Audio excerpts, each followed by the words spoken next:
Selamat siang, salam sejahtera bagi kita semua. Ya Hobo, kembali berjumpa dengan Bapak di mata pelajaran yang sama, yaitu teknik kerja bengkel dan gambar teknik.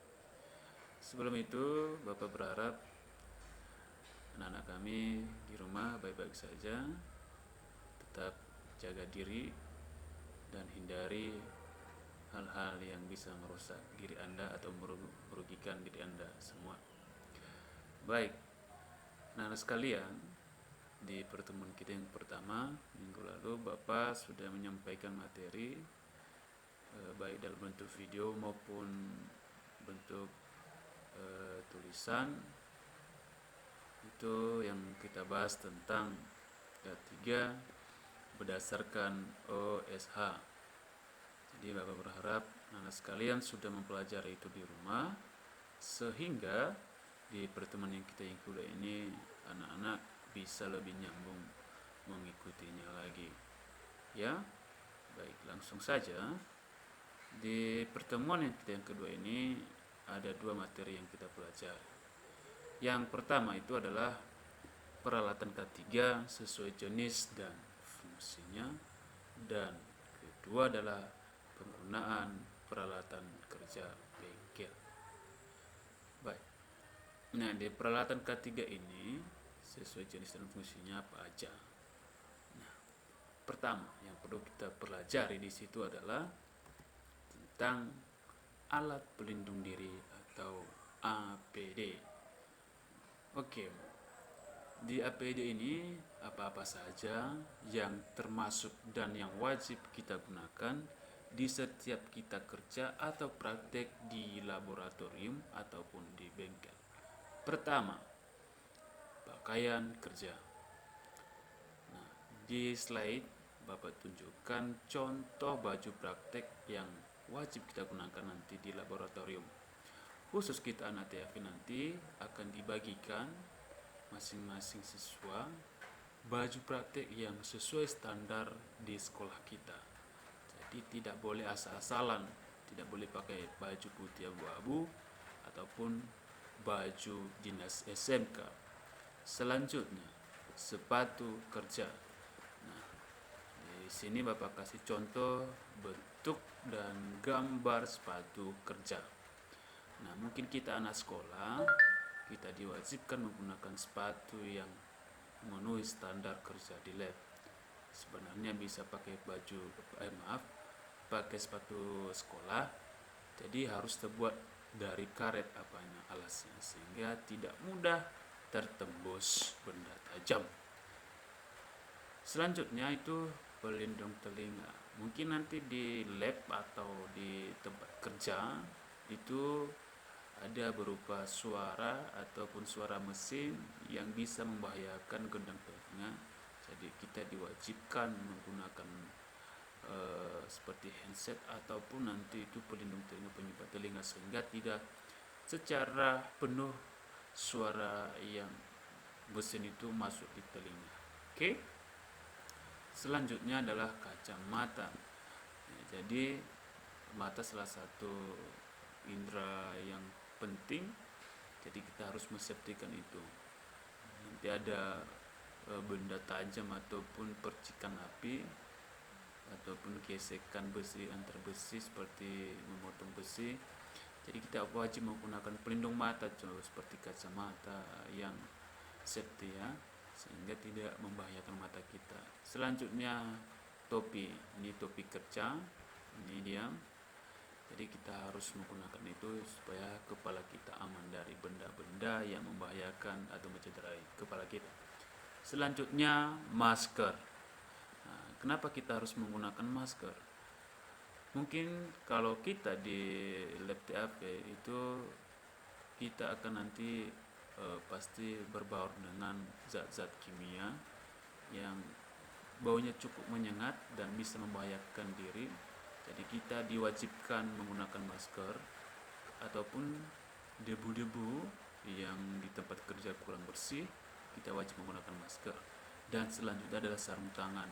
Ya, biar tangan kita lebih aman, jadi kita wajib menggunakan sarung tangan yang bisa membahayakan tangan kita ataupun memegang alat-alat bengkel yang eh, tidak bersih, seperti contohnya kita menggunakan obeng, tang yang sudah berkarat. Jadi secara kalau langsung kita pegang itu bisa membahayakan tangan. Jadi kita wajib menggunakan masker, ataupun seperti kita menginstalasi listrik, tangannya sudah bocor, kita tidak tahu. Nah, jadi masih bisa kita terlindung dari arus pendek. Nah, selanjutnya adalah tentang keselamatan kerja menggunakan perkakas bengkel. Apa aja sih standarnya? Nah, itu pertama, gunakanlah pakaian kerja seperti apa yang sampaikan tadi. Jangan memakai cincin pada jari tangan. Itu tidak diperbolehkan kita menggunakan cincin. Nanti kalau ada anak-anak nanti menggunakan cincin di lab, itu harus diawaskan, ya. Pakailah kacamata pengaman dan penutup rambut, contohnya topi tadi. Selanjutnya adalah jepitlah benda kerja dengan kokoh, terutama benda kerja yang cenderung bergetar. Selanjutnya, khusus pengoperasian mesin bor, berilah alat penyangga pada benda kerja yang menimbulkan jam dari bor. Ya, usahakan agar lantai selalu bersih dan benda-benda tumpuk dengan baik untuk menghindari terjadinya kecelakaan. Jika pendinginan pada mesin perkakas tidak bekerja otomatis, maka lebih baik beralih cairan pendingin menggunakan luas. Jadi itulah beberapa standar yang wajib kita gunakan nanti di setiap perkakas di bengkel ataupun laboratorium. Oke, selanjutnya adalah penggunaan peralatan bengkel. Ya, mohon maaf ya, nanti suaranya agak kurang jelas karena dari cuaca hujan tidak mendukung, masih hujan deras. Maaf. Selanjutnya itu penggunaan peralatan bengkel. Jadi penggunaan peralatan bengkel ini apa aja yang perlu kita ketahui? Pertama adalah jenis-jenis peralatan dan fungsinya. Pertama, peralatan yang perlu kita ketahui. Satu, penggores. Apa sih fungsi penggores ini? Penggores adalah untuk membuat garis, khususnya penanda garis pada permukaan logam benda kerja. Seperti ini ya, untuk nanti logam ataupun penggores di saat kita nanti buat tanda di benda permukaan logam. Ya. Selanjutnya adalah cap stem. Cap digunakan untuk menandai logam dan beberapa bahan yang bukan logam dengan nomor huruf, angka, dan tanda-tanda lainnya. Nanti ini bisa nanti kita lihat bentuk utuhnya di lab, ada di lab kita yang cap ini atau stem. Penitik.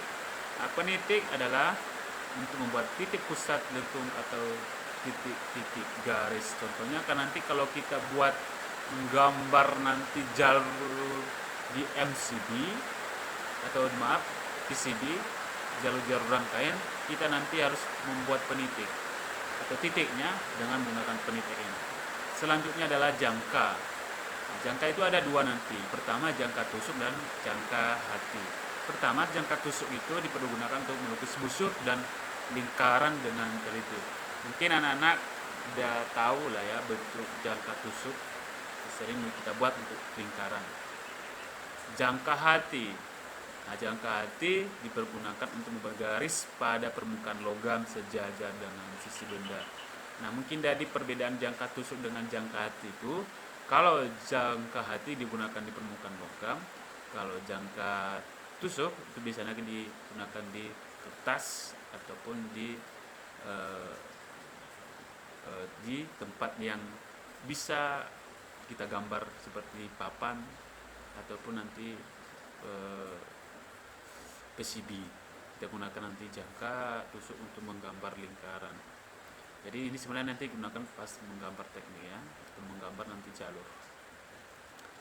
Selanjutnya adalah macam-macam pemotong dan fungsinya.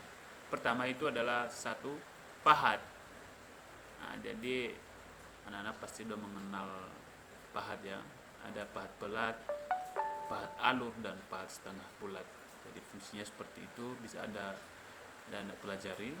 Ada yang fungsinya digunakan meratakan bidang atau memotong logam, membuat alur gitu, ataupun membuat alur setengah bulat selatu minyak dan bantalan. Jadi nanti kita akan menggunakan itu di lab. Selanjutnya adalah kikir. Kikir terbuat dari baja korban tinggi. Kikir terbuat dari baja karbon yang fungsinya adalah untuk mengikir sebuah benda yang dari logam sehingga lebih halus dia. Selanjutnya adalah gergaji. Nah, jadi ini ada bentuk-bentuk gergaji, bukan gergaji kayu ya. Kalau kita di lab TAV kita menggunakan gergaji pemotong besi. Nah, karena yang kita potong adalah besi bukan kayu. Oke. Nah, di contohnya mungkin anak-anak sudah tahu penggunaan gergaji ini. Selanjutnya adalah mata bor. Nah, bor paling penting, bukan paling penting sebenarnya sih, salah satu yang penting kita gunakan di TAV karena pertama, salah satunya adalah kalau kita menginstalasi jalur listrik, dan kedua adalah kita menginstalasi rangkaian jalur PCB. Contohnya kita buat rangkaian. Nah, jadi untuk menanamkan satu komponen itu kita harus membautnya dengan atau melubanginya dengan mata bor. Jadi ini yang 4 ini adalah contoh mata bor yang kita gunakan. Cuma nanti mata bor untuk PCB belum Bapak kasih contohnya, itu beda dengan mata bor yang digunakan di tembok ataupun instalasi listrik pada umumnya. Terus adalah remer. Biasanya remer adalah alat potong untuk memperhalus permukaan lubang. Contohnya ini digunakan sebenarnya di bengkel mesin, tapi sepertinya kita nggak bakal menggunakannya, jadi cukup mengenal saja. Kedua adalah selanjutnya alat pemotong pelat tipis. Nah, contohnya gunting ya, kita pakai gunting, ada gunting tangan sepertinya, dan itu gunting sebenarnya ada beberapa jenis yang kita gunakan. Ada gunting tangan biasa, contohnya di atas, dan gunting tangan kombinasi ya. Selanjutnya ini ya, gunting tangan paruh burung, ini contohnya. Terus gunting tangan dirgantara, ada nanti gunting tangan bulldog, gunting tangan lingkaran, dan gunting tangan trojan. Jadi inilah beberapa alat pemotong tipis yang kita gunakan. Yang contohnya kita motong plat PCB ataupun nanti plat-plat yang jalur tembus pandang seperti jalur PCB yang fleksibel ya. Itu kita gunakan gunting ini, nggak boleh langsung dipatahin aja, nanti bisa berpengaruh pada jalur rangkaian ya.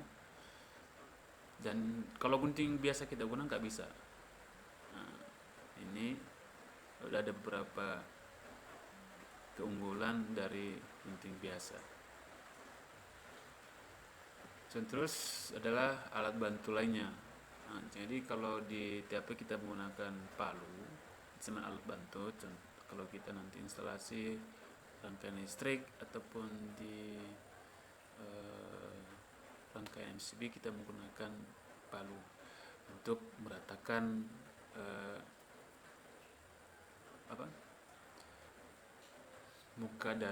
permukaan dari papan MCB atau PCB. Itu wajib kita gunakan palu.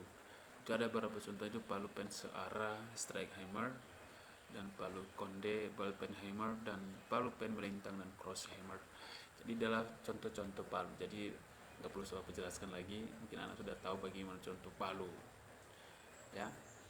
Itu ada palu lunak. Nah, palu lunak biasanya kita gunakan, ini sebenarnya palu yang kita gunakan nanti di lab TAV karena tidak terlalu keras untuk meratakan kaki-kaki komponen biar lebih rata. Contohnya habis nyolder masih ada yang timbul, jadi kita gunakan ini biar lebih rata.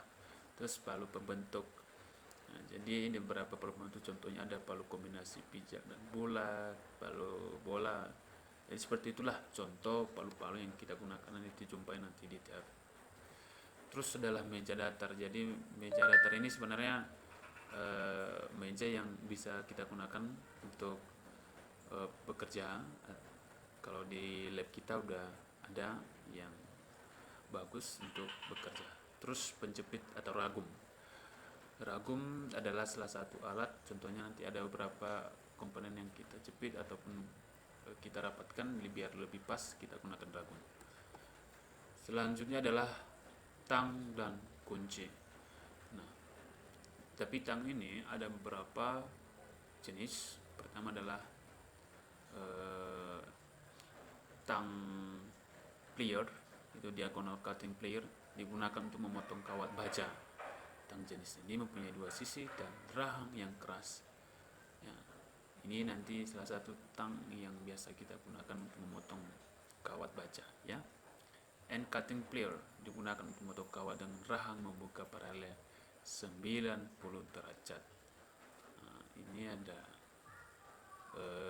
biasanya kita gunakan untuk bisa juga digunakan pemotong dan juga bisa digunakan untuk mempelitir ujung kabel. Terus flat nose plier digunakan untuk memegang benda yang kecil dengan rahang yang segi. Biasanya kalau ada sesuatu di dalam box rangkaian mungkin nggak nyampe tangan kita, jadi mungkin kita bisa menggunakan flat nose plier ini untuk menggapai itu, mungkin mencabut komponen. Terus adalah long nose plier digunakan untuk memegang benda yang kecil dengan bentuk rahang yang bulat tirus. Biasanya ini untuk tempat-tempat sempit yang cukup tidak bisa masuk jari ataupun tang yang lainnya, jadi kita menggunakan tang lancip lah istilahnya kalau kita kenal, sehingga bisa nyampe di komponen yang kita tuju. Terus adalah round nose plier digunakan untuk membengkokkan kawat dan plat yang tipis. Nah, itu ada nanti di lab kita, jadi anak-anak di lab kenal.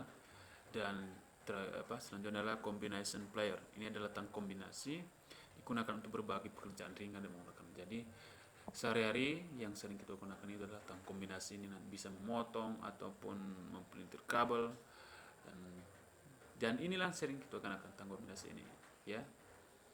Nah, mungkin kalau tang kombinasi mungkin lebih sering mengenal itu, ya, selain tang-tang yang lain tadi. Masuk selanjutnya adalah kunci. Di sini ada beberapa contoh kunci. Pertama adalah kunci pas, digunakan untuk memutar baut sebagai kepala segi 6 dengan ukuran tertentu sesuai dengan ukuran kepala baut.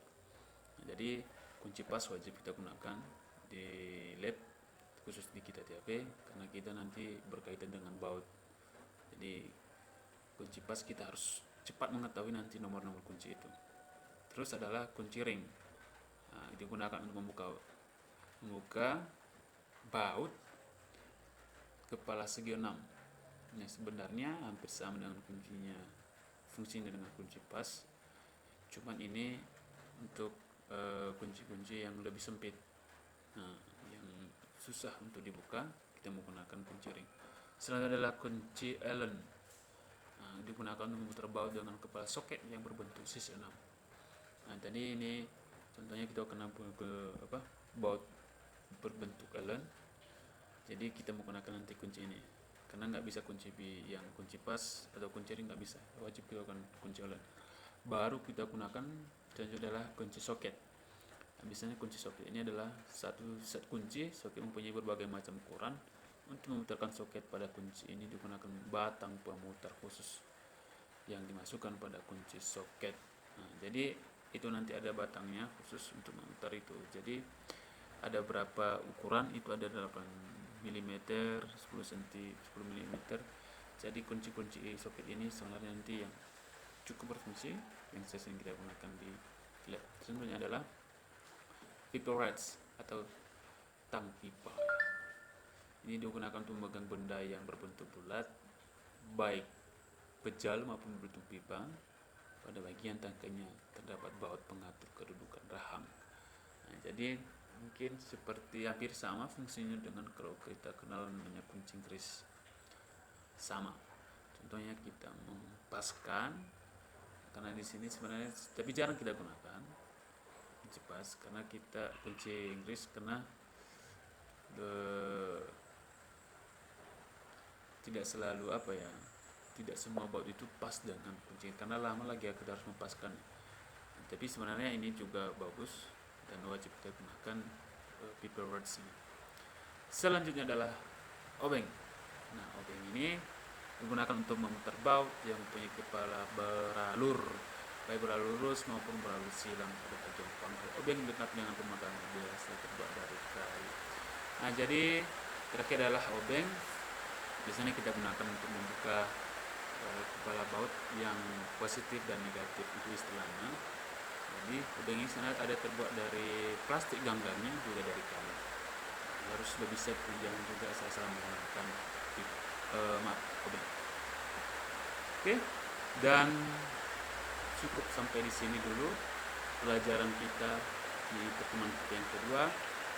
Bapak berharap anak-anak mempelajarinya ini di rumah dan menguasainya sehingga di materi selanjutnya nanti lebih nyambung. Oke, nanti materi ini yang bentuk PDF nanti Bapak upload di Learning, di sana anak mengaksesnya dan juga nanti Bapak kasih di grup. Oke, dan di pertemuan kita ini Bapak sudah memberikan tugas, nanti saya kasih di grup. Bapak berharap anak-anak sudah bisa mengerjakannya nanti di rumah dan mengumpulkan, menyerahkan sama Bapak 3 hari setelah hari ini, berarti hari Rabu. Oke, hari Rabu sudah dikumpul, bisa dijabri di jaringan pribadi Bapak ataupun nanti kalau memang bisa diserahkan di sekolah. Oke, sekian dari Bapak. Salam sehat, ya Home.